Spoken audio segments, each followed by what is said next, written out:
को नहीं पढ़ाते। जिस दिन इन्हें फूलन देवी बना दोगे, ये काट के लाएंगे, ये कट्टे मर के नहीं आएंगी। इन्हें फूलन देवी बनाओ, इन्हें दुर्गा देवी से ज्यादा इन्हें फूलन देवी के बारे में पढ़ा दो। उस दिन देखना इन पे कोई हाथ लगाने वाला नहीं है, क्योंकि पता है फूलन ने 21 को खड़ा करके एक साथ ढिचकियां किया था। वो रोई नहीं थी, वो आगे पीछे गिड़गिड़ाई नहीं थी। ऐसे ही बनाओ, इन बेटियों को बहादुर बना दो, जब चले तो धरती हिल जाए। वही हमारे साथ हो रहा है। इस देश की धन और धरती और संपत्ति पर हमारा हक है, और हमें यहाँ पर बेकारी, मजदूरी, गरीबी, लाचारी, बीमारी से मर रहे हैं।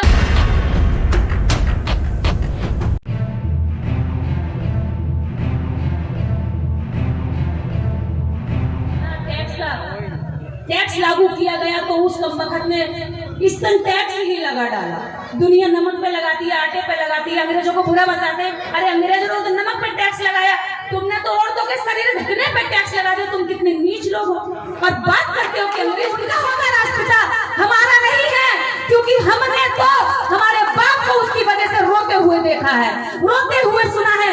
बाबा साहब अम्बेडकर का जितना साहित्य हम पढ़ते हैं, उसमें बाबा साहब अम्बेडकर गांधी की वजह से रोते हैं। और गांधी अंग्रेजों से तो आजादी चाहता था, लेकिन हमारे लोगों को उन पाखंडियों से आजाद होते हुए बिल्कुल नहीं देखना चाहता था, जिसकी लड़ाई बाबा साहब ने। तब बाबा साहब डॉक्टर अम्बेडकर ने कसम खाई कि इस देश में जो लाखों करोड़ों लोगों को पानी से वंचित रखा जाता है, ऐसे करोड़ों लोगों को अधिकारी बनाऊंगा, और ये बाबूजी क्या करके टेबल पे पानी रखकर आएंगे। तो आज जो मनुवादियों के पेट में मरोड़ होती है, वो इस बात से नहीं होती कि तुम्हें आरक्षण मिला हुआ है।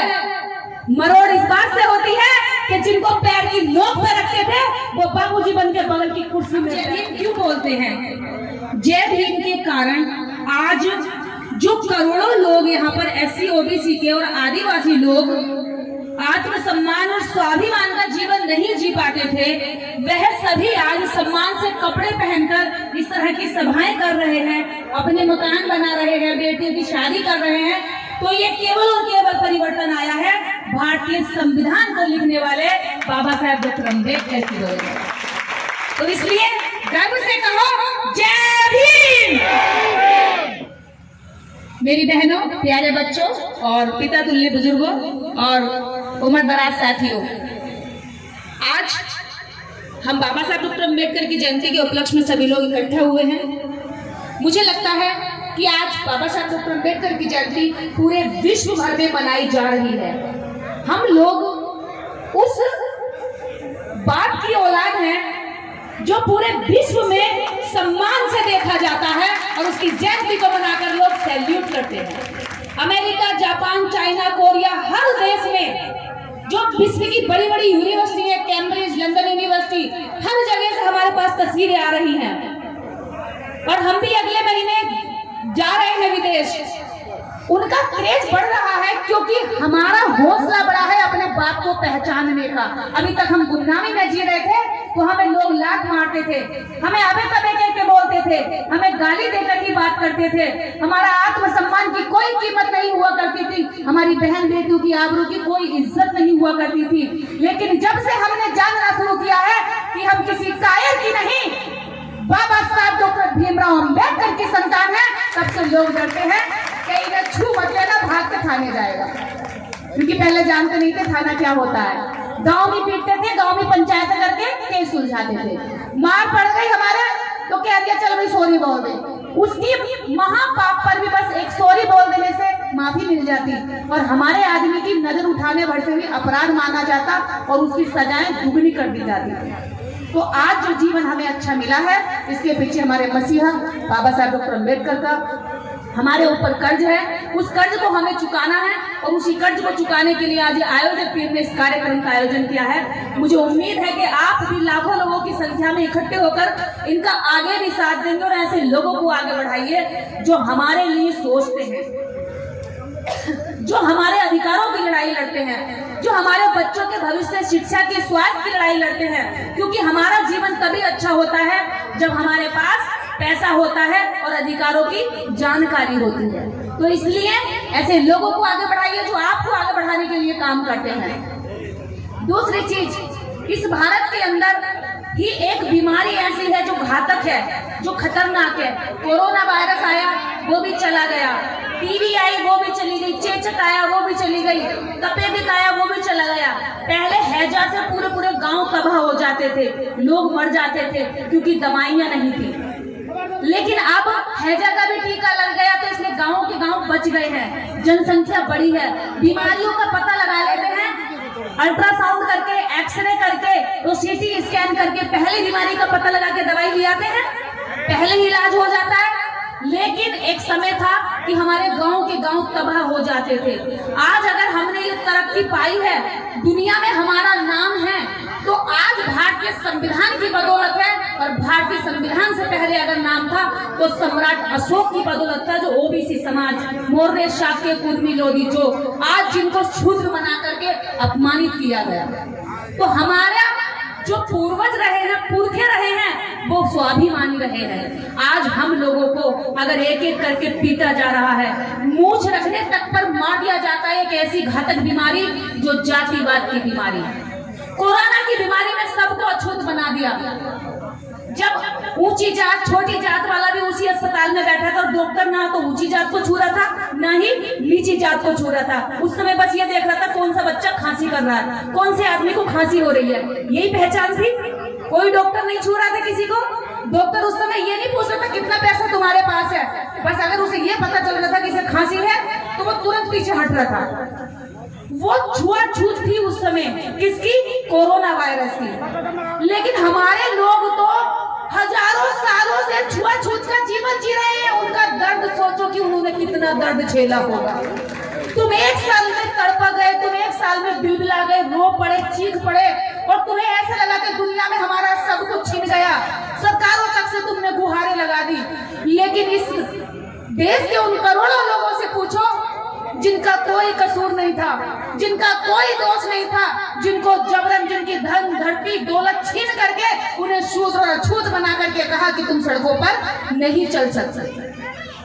उनके दिल से पूछो कि उन पर इतने सालों तक क्या बीती होगी। इस देश में 2 ही राज्य रहे जहां ब्राह्मण राज रहे। उन्होंने इतनी बुरी तरह हमारे दमन किया, हमारा शोषण किया कि बाबा साहब डॉक्टर अंबेडकर को भी उन्होंने ही कहा। पंडित जवाहरलाल नेहरू ने कहा कि डॉक्टर अंबेडकर, तुम संसद की ओर जाने की बात करते हो, तुम्हारे लिए दरवाजे ही नहीं, मैं संसद के खिड़की और झरोके भी बंद कर दूंगा, तुम इसमें घुस नहीं पाओगे। लेकिन बाबा साहब डॉक्टर अंबेडकर ने कहा, हे पंडित जवाहरलाल नेहरू, अपनी जबान पर लगाम लगा, मैं तो जाऊंगा ही जाऊंगा, और हजारों इस देश के शूद्र अछूतों को संसद में घुसा करके रास्ता देकर जाऊंगा। तो आज अगर हमारे एमएलए एमपी बैठते हैं तो वो केवल और केवल देन है बाबा साहब डॉक्टर अंबेडकर की। बाबा साहब डॉक्टर अंबेडकर बचपन में जब स्कूल गए तो उनको ये कहकर के बाहर बिठाया गया कि तुम अछूत का बच्चा हो, बाहर बैठोगे, क्लास में एंट्री नहीं होगी। तुम अछूत का बालक हो, तुम्हारी कॉपी हम नहीं चेक करेंगे। बच्चा मेधावी था, पढ़ने में तेज था, फिर भी उसकी कॉपी मास्टर नहीं चेक करता था। तुम बाहर बैठो, तुम्हारी कॉपी नहीं चेक की जाएगी, तुम बोर्ड तक नहीं आ सकते, क्लास में नहीं एंट्री कर सकते।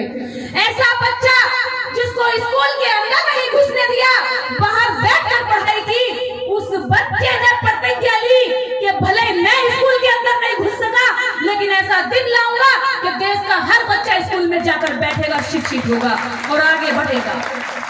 आज उसी की बदौलत है कि आपकी बहन, आपकी बेटी मंच पर दहाड़ रही है। ये शिक्षा का दम है, बाबा साहब अंबेडकर की जीत है। एक अंबेडकर जब लंदन से पढ़कर डिग्री लेकर आ जाता है, साहू जी गायकवाड़ अपनी छात्रवृत्ति देकर उन्हें पढ़ने भेजते हैं, तो शर्त रखते हैं कि जब तुम आओगे तो हमारे राज्य बड़ौदा में नौकरी करोगे। बाबा साहब डॉक्टर अंबेडकर जब आते हैं तो बड़ौदा में अपने घर नहीं जाते हैं। उनकी वफादारी देखिए, डॉक्टर अंबेडकर विदेश से आकर घर नहीं जाते हैं, पहले वो कर्ज चुकाने जाते हैं बड़ौदा के महाराज का कि उन्होंने मुझे स्कॉलरशिप देकर बाहर पढ़ने भेजा था। वो बड़ौदा के महाराज के यहाँ जाते हैं, नौकरी मिल जाती है। उन्होंने कहा, आप ऐसा मेधावी, होनहार, पढ़ा लिखा हमें अधिकारी चाहिए, अगर आप बाहर से पढ़ के आओगे तो पहले आपकी शर्त ये होगी कि आप हमारे यहाँ नौकरी करोगे। बाबा साहब ने स्वीकार कर लिया कि मैं आपकी नौकरी करूंगा। और जब बाबा साहब डॉक्टर अंबेडकर वापस आते हैं और बड़ौदा के महाराज के यहाँ नौकरी करते हैं, तो एक चपरासी जो बेकार गंदा सा है। और डॉक्टर अंबेडकर सूट और बूट में बैठे होते हैं और अधिकारी होते हैं, एक चपरासी भी उन्हें दूर से फेंक कर पानी देता है। वो कहता है कि हे अम्बेडकर, तुम बन गए होगे अधिकारी, लेकिन तुम हमारी नजर में अछूत के अछूत हो, क्योंकि तुम महार हो, तुम जाति से छोटे हो। बाबा साहब डॉक्टर अम्बेडकर बोले मेरी जाति पीछा ही नहीं छोड़ रही है। विदेश में पढ़ने गया, उन्होंने किसी ने मेरी जाति नहीं पूछी। मैं बास में बैठता हूँ, खाता हूँ, लेकिन यहाँ मेरी इतनी एजुकेशन होने के बाद भी ये अनपढ़ गवार और मेरा सूट बूट, मैं अच्छे कपड़े पहना हुआ और ये लुंगी लपेटा हुआ आदमी मुझे ये कह रहा है कि मैं तुम्हें पानी छूकर नहीं दे सकता, फेंक के दूंगा, पीना तो पी वरना मत पी। तब बाबा साहब डॉक्टर अम्बेडकर ने कसम खाई कि इस देश में जो लाखों करोड़ों लोगों को पानी से वंचित रखा जाता है, ऐसे करोड़ों लोगों को अधिकारी बनाऊंगा और ये बाबूजी क्या करके टेबल पे पानी रखकर आएंगे। तो आज जो मनुवादियों के पेट में मरोड़ होती है, वो इस बात से नहीं होती कि तुम्हें आरक्षण मिला हुआ है। मरोड़ इस बात से होती है कि जिनको पैर की नोक पे रखते थे, वो बाबूजी बन के बगल की कुर्सी में बैठते हैं और कहते हैं चले धनी राम और ये राम और पंडित जान लेकर आ चल पानी। और वो पानी लेकर आता क्योंकि नौकरी चली जाएगी, साहब के सामने तो जी हजूरी करनी पड़ती है। तो ये बदलाव आया, ये बदलाव किसी दैवीय शक्ति या चमत्कार से नहीं आया साथियों, ये बदलाव बाबा साहब अम्बेडकर के संघर्ष और त्याग तपस्या से आया है। इसलिए हमें बाबा साहेब को जानना होगा। अपने बाप को जो बच्चे नहीं जानते वो अनाथ हो जाते, वो पागलों की तरह सड़कों पे घूमते हैं। और जब अपने बाप को पहचान जाते हैं तो बाप के बताए हुए जमीन पर मकान बनाते हैं, दुकान बनाते हैं और मजबूती से खड़े होते हैं। अभी तो हमें अपने बाप की पहचान करनी है और फिर बाप के दिए हुए अधिकार, जमीन और दौलत धन की हमें पहचान करके उस पर कब्जा करना है। और वो कब्जा हम तब कर सकेंगे जब हम ये जान जाएंगे कि हमारी जमीन कौन सी है। हमारी हालत बिल्कुल वैसी है कि सारी जमीन हमारी, लेकिन उस जमीन पर बिल्डिंग बना के दूसरा बैठा है। नाम हमारे होने चाहिए, लेकिन हमारा ही आदमी एक महल के बाहर पन्नी डाल के जीवन गुजार रहा है। लेकिन जब उसे पता चलता है कि अरे ये जो पन्नी डाल के मैं इसके जहाँ कचरा फेंकता मैं वहां रह रहा हूँ, ये मेरी दुर्भाग्य या मेरा ऊपर वाले का दोष नहीं है या मेरे कर्मों का फल नहीं है, ये तो मेरी अनजानी है, मंदबुद्धि है। इस जमीन में जो महल बना के रह रहा, ये महल मेरा बाप बना के गया था और कुछ समय बाद जब मेरा बाप चला गया दुनिया से तो इसने छीन लिया। वही हमारे साथ हो रहा है। इस देश की धन और धरती और संपत्ति पर हमारा हक है और हमें यहाँ पर बेगारी, मजदूरी, गरीबी, लाचारी, बीमारी से मर रहे हैं और हमारे अधिकारों को दिन दहाड़े हमारी आंखों के सामने खाया जाता है। कारण है कि हम जानते नहीं। इस देश के अंदर 100 रोटियों में से 90 रोटी केवल 3 लोग खा रहे हैं, 3% लोग। 90 रोटी कितना साधारण गणित है, सब जान जाएंगे। 100 रोटियां हैं, अब 100 रोटियां और 100 लोग हैं, एक तरफ 100 रोटी एक तरफ 100 लोग। अगर 100 रोटियां बांटनी होंगी तो कितनी कितनी आएंगी सब पर? कितनी कितनी आएंगी? न्याय का बंटवारा यही कहता है, 100 लोग 100 रोटी एक एक बांट दो, सब लोगों को मिल जाएंगी। लेकिन हमारे भारत में ऐसा नहीं हुआ भाइयों। और मेरी माताओं बहनों तुम्हें बता दूं, यहाँ बेईमानी का बंटवारा हुआ। यहाँ बंटवारा 100 रोटियों में से 90 रोटी चुटियाधानी खा गए।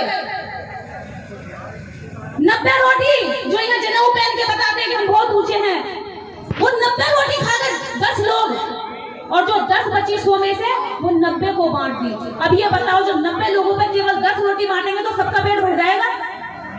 भरेगा? भूखे रहेंगे, गरीब रहेंगे, लाचार रहेंगे, पीछे रह जाएंगे। और बंटवारे में बेईमानी करके ऊपर खाने वाले, पेट मोटा करने वाले हमसे कहते हैं कि तुम्हारा समाज गरीब है। अरे कमबख्तो, न्याय का बंटवारा तो करके देखो, इसमें टैलेंट भी बहुत है, इसमें मसल्स भी बहुत है। इतना दबाने के बाद भी ये समाज जिंदा है, रात दिन मजदूरी करता है। इस देश का अगर एक बीज भी तैयार होता है और इस देश का एक नागरिक भी अगर पेट भर के सोता है तो इसमें एहसान उन 10% वालों का नहीं है, इन 90% वालों का। क्योंकि धरती की छाती फाड़कर बीज को डालना और खेती उगाना इनको आता है, उनको नहीं आता मेरे भाइयों। इस देश की हर सड़क को बनाने वाला मेरा समाज है। कंकर पत्थर ईंट को जोड़ करके तारकोल बिछाकर उसे चिकनी सड़क में बदलने वाला ये गरीब समाज है। लेकिन गाड़ियां करोड़ों की उनकी दौड़ती और मेरा समाज पैदल ही रह जाता है। ये दुर्भाग्य है मेरे समाज का। दुर्भाग्य केवल बंटवारे का है, यह बंटवारा न्यायपूर्ण नहीं हुआ। यही समाज रात दिन खेती उगाकर सबका पेट भरने का काम करता है, लेकिन जब खुद के पेट की बात आती है तो इसे अच्छी सब्जी नहीं मिल पाती है, चटनी से रोटी खा के सो जाता है। इस समाज का यह दुर्भाग्य नहीं है, इस देश का बेईमानी वाला बंटवारा है, जिस बंटवारे में हमें पीछे रखा गया, जिस बंटवारे में कहा गया कि तुम नीच हो, तुम अछूत हो, तुम क्या करोगे। जब अंग्रेज भारत से जा रहे थे, शायद आपको ये बातें ना पता हो, इसलिए बता के जा रही हूं ताकि दुश्मनों के सामना करने के समय आपके पास जवाब होना चाहिए कि ओए कैसे आग दिखा रहा है, हमारा बाप बहादुर था, तुम्हारे बाप कायर और माफी वीर थे, हमने कभी माफिया नहीं मांगी, हम शेरों की कौम है। जब अंग्रेज भारत से जा रहे थे तो ज्योतिबा फूले ने कहा कि अंग्रेज बहुत शातिर हैं। जब इस देश में अंग्रेजों ने ढूंढा कि इस देश की सत्ता हम किसको सौंप कर जाएं, तो आप जानते हैं 10% लोगों ने क्या कहा, जो केवल हाथ और भाग भरोसा देख के खाते, जो कुछ काम नहीं करते, केवल हाथ देखते, हाँ लाली मेहनत तो बहुत करे, आता कुछ नहीं है, हाँ तू सबका अच्छा करे, तेरा सब बुरा करता है, ऐसे करके खाने वाले समझ गए होंगे चुटिया। तो वो लोग बोले अंग्रेजों से, अंग्रेज बोले हम सत्ता किसको सौंप के जाए, तो चुटिया बोले कि भैया इनके बस की नहीं है, तो बहुत देखो इनके चेहरे देखो उतरे हुए, इनका दम देखो, ये जो हमारे रीढ़ में जो अब सतर आ गए ना, रीढ़, ये रीढ़ की हड्डी हमारी सतर नहीं होती थी, ये झुकी होती थी, क्योंकि हम झुक झुक के चलते थे ना उनके आगे। अगर हम ऐसे चल जाते थे तो वो लट हो जाते थे हम पर। तो हमारे लोगों की क्या थी, पुराने लोगों की आप देखोगे कमर की हड्डियां झुकी होती थी, तो वो झुकते झुकते इतनी झुक जाती थी कि वो यहाँ आ जाते थे। तो उन्होंने कहा कि झुके हुए कंधों पर सरकार रख के जाओगे तो सरकार को और झुका देंगे। अंग्रेजों से कहा कि ये सरकार नहीं संभाल सकते, इनके बस की नहीं है, ये तो बहुत कमजोर, लाचार, बेचारे, गरीब, मजदूर और बीमार बूढ़े लोग हैं, इनके बस की सरकारें चलाना नहीं है। और चालाकी से, होशियारी से आगे जाकर अंग्रेजों से सत्ता खुद के हाथ रख ली और सारी जमीन अपने नाम कर ली, देश की सारी सत्ता अपने नाम कर ली। और आज तक भारत को हम आजाद कहते हैं, लेकिन भारत केवल गोरे गोरों से आजाद हुआ है, काले अंग्रेजों के आज भी गुलाम है ये भारत। वही हमें आजाद कराना है। उसी आजादी की लड़ाई में ऐसे दीवाने आगे बढ़ते हैं जो आगे आकर के काम करते हैं। दूसरा मैं एक बात और बता दूं, बाबा साहब डॉक्टर अम्बेडकर जब गोलमेज सम्मेलन में जा रहे थे तो बाबा साहब डॉक्टर अम्बेडकर का बच्चा राजरतन बेहद बीमार था, बहुत बीमार था, डबल निमोनिया हुआ था। माता रमाबाई बोली कि बाबा साहब आप इसको छोड़ के फिर जा रहे हो, मेरे 2 बच्चे पहले मर चुके हैं और ये मेरा बच्चा आज बीमार है और ऐसे में तुम जा रहे हो, मत जाओ। अगर तुम चले गए, अगर तुम लौट के आए जब तक, तो हो सकता है मेरा बच्चा मर जाए, ये मर सकता है। मैं आपके आगे अपील करती हूँ, हाथ जोड़ती हूँ कि मेरे को इस हालत में मेरे बच्चे के साथ छोड़ के मत जाइए। बाबा साहब डॉक्टर अम्बेडकर ने कहा कि रामू अगर मैं आज नहीं गया तो गांधी एंड कंपनी जो है, अगर मैं आज चला जाता हूँ तो मेरा एक बच्चा मरेगा जिसको मैं और तू बहुत प्यार करते हैं, लेकिन अगर मैं नहीं गया तो इस देश के लाखों करोड़ों बच्चे रोज मारे जाएंगे। मुझे जाने दे रामू, मुझे जाने दे, मैं इन करोड़ों के लिए जाना चाहता हूँ। और आंसू पोंछते हुए बाबा साहब अम्बेडकर माता रमाबाई से हाथ छुड़ाकर विदेश चले जाते हैं। और गोलमेज सम्मेलन में बाबा साहब डॉक्टर अम्बेडकर उस समय 2 वोट के अधिकार की लड़ाई लड़ते हैं। गांधी कहते हैं कि अछूतों को 2 वोट की जरूरत नहीं है। गांधी अछूतों को, शूद्रों को उसी धर्म में रखकर एड़ियां रगड़ रगड़ कर मरने के लिए छोड़ देना चाहते थे, लेकिन बाबा साहब डॉक्टर अम्बेडकर कहते थे ये भी इंसान है, इन्हें सड़कों पे नहीं चलने दिया जाता, ये भी इंसान है, इन्हें पानी नहीं पीने दिया जाता। कुत्ते बिल्ली जिस तालाब में नहा सकते हैं, लेकिन ये लोग उसमें पानी तक नहीं पीने दे सकते। अंग्रेजों के सामने जब ये बात रखी तो अंग्रेजों ने 2 वोट के अधिकार को स्वीकार कर लिया, जिसको कम्युनल अबोर्ड बोला।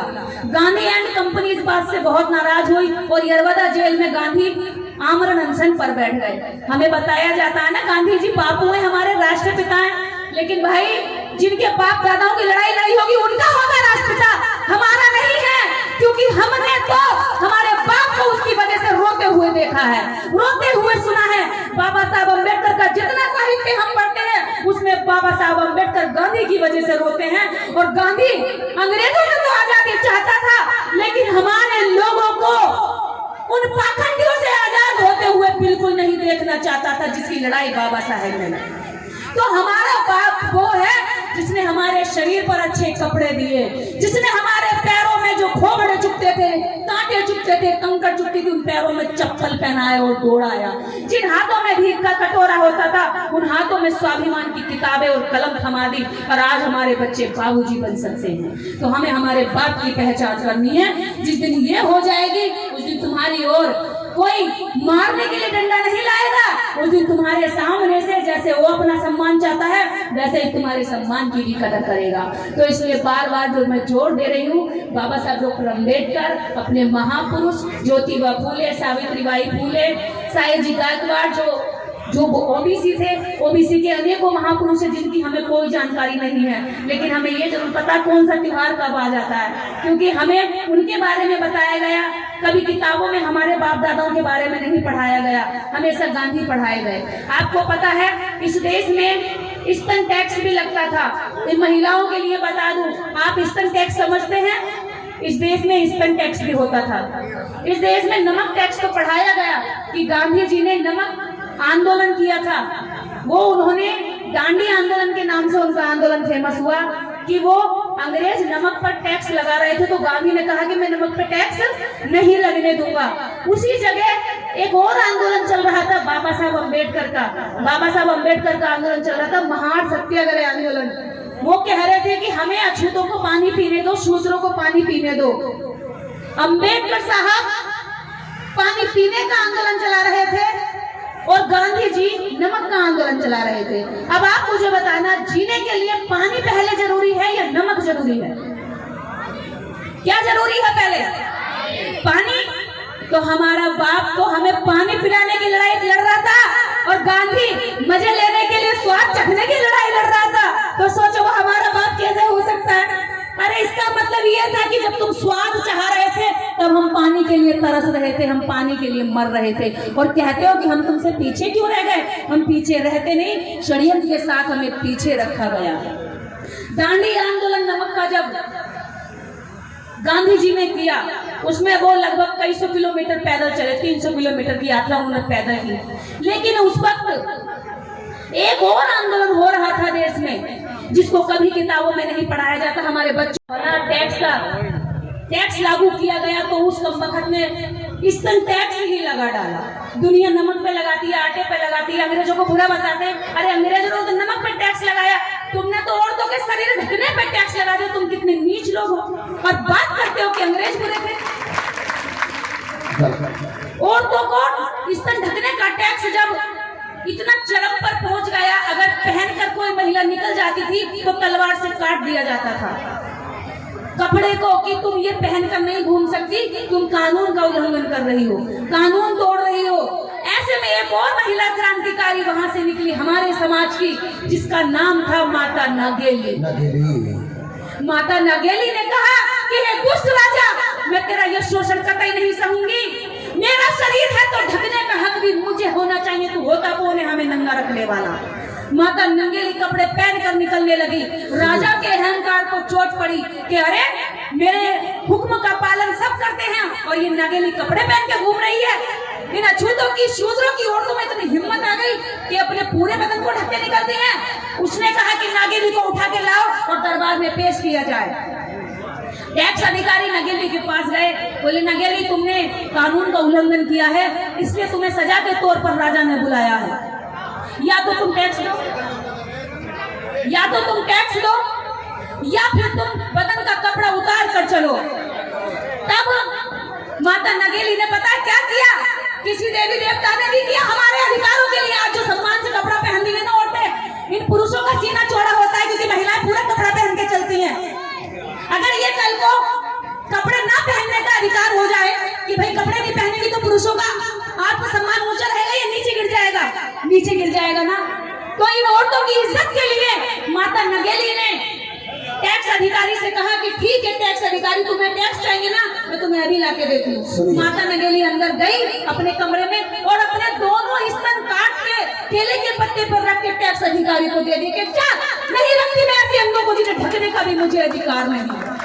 और माता नंगेली का ज्यादा खून बहने से माता नंगेली मर जाती हो ऑन स्पॉट। और राजा को सारी महिलाएं जाकर के ईंट पत्थर मारती है, बोलती है कि चाकू हमें रोक नहीं सकता, हम अपने शरीर को पूरा ढक के रहेंगे। राजा को मजबूरी में वो टैक्स खत्म करना पड़ता है और सारी औरतों को पूरे कपड़े पहनने का अधिकार मिल जाता है। तो हमारी देवी 15 हाथ वाली नहीं है, हमारी देवी 2 हाथ वाली है, जिसने हमें सम्मान से कपड़े पहनने का अधिकार दे दिया। तो इसलिए अपने पुरखों को पहचानो, तुम्हारे पुरखे क्रांतिकारी रहे हैं। एक एक करके कब तक मरते रहोगे? एक एक करके कब तक इन बच्चों को बड़ा करते हो, पालते हो? जब ये बोलने लायक हो जाते हैं तो वो यूं ही मार डालते हैं इनको। अरे मूंछ रखने पे मार देते हैं, जूती पहनने पे मार देते हैं, फसल उनकी मर्जी से ना काटो तो मार देते हैं। अपनी बच्ची, हमारी बच्चों को मनमाने कभी भी उठा करके मार देते हैं, बलात्कार कर देते हैं। क्यों कर देते हैं? क्योंकि हम फूलन देवी का इतिहास अपनी बेटियों को नहीं पढ़ाते। जिस दिन इन्हें फूलन देवी बना दोगे, ये काट के लाएंगे, ये कट्टे या मर के नहीं आएंगी। इन्हें फूलन देवी बनाओ, इन्हें दुर्गा देवी से ज्यादा इन्हें फूलन देवी के बारे में पढ़ा दो।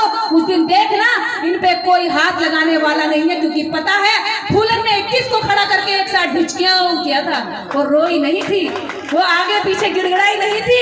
ऐसे ही बनाओ, इन बेटियों को बहादुर बना दो, जब चले तो धरती हिल जाए। इनके लिए कहां तक मोमबत्ती लेके घूमोगे? हम हमेशा सोचते हैं हमारा कोई नेता आएगा, हमारी लड़ाई लड़ेगा। अरे नेता अगर नहीं आएगा तो तुम मर जाओगे। इसलिए किसी के भरोसे रहने की बजाय अपनी लड़ाई खुद लड़ना सीखो। तुम्हारे भी 2 हाथ पैर है और अत्याचार करने वाले के भी पास 2 हाथ पैर है। उसने भी एक ही खोपड़ी है, तुम पे भी एक ही सर है, तो तुम क्यों हमेशा पिटते हो? अगर तुम पिटना जानते हो तो पीटना कब जानोगे? मैं ये पूछना चाहती हूँ। मैं नहीं कहती जाके अभी किसी को मारने पीटने लग जाओ, लेकिन कोई तुम पे हाथ उठाता है तो कम से कम उसका हाथ पकड़ना तो सीख जाओ कि भाई क्यों मार रहा है, इतना तो सीख जाओ।